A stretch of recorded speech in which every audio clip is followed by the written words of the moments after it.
সপরিবার নিয়ে ভোটাধিকার প্রয়োগ বিধায়ক দীপায়ন চক্রবর্তী। শিলচর তারাপুর শ্যামাপ্রসাদ দেব বিদ্যাপীঠ স্কুলে ভোটারদের সঙ্গে শিলচরের বিধায়ক দীপায়ন চক্রবর্তী সহ তার পরিবার, মা, স্ত্রী, কন্যা সহ অন্যান্য সদস্যদের ভোটাধিকার প্রয়োগ করলেন।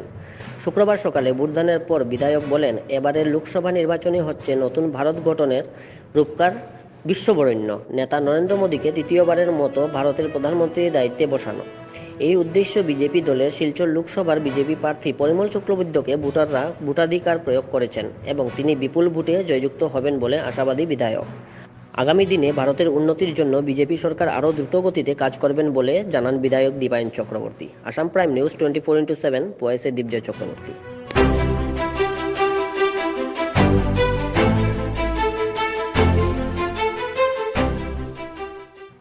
অনুভব করছি যে তৃতীয়বারের মতো মোদিজিকে ভারতবর্ষের প্রধানমন্ত্রী প্রতিষ্ঠিত করার লক্ষ্যে ভারতীয় জনতা পার্টি শুধু না, গোটা ভারতবর্ষের মানুষের যে স্বপ্ন, যেটা এই স্বপ্ন সাকার হতে যাচ্ছে।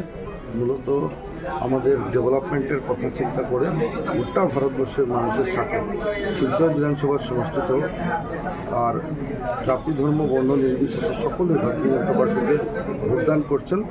আমরা অবশ্যই বলতে পারি যে মোদীজির নেতৃত্বাধীন সরকার, ডক্টর হিমন্ত বিশ্ব শর্মা রাজ্যের উন্নতির জন্য আর মানুষ সবাইকে ভোটদান করবেন, ভারতীয় জনতা পার্টিকে ভোটদান করবেন। আর তার জন্য আমাদের প্রার্থী পরিমল চক্রবর্তী মহাশয় বিপুল ভোটে আর শিলচর লোকসভা আসনে জয়লাভ করবেন।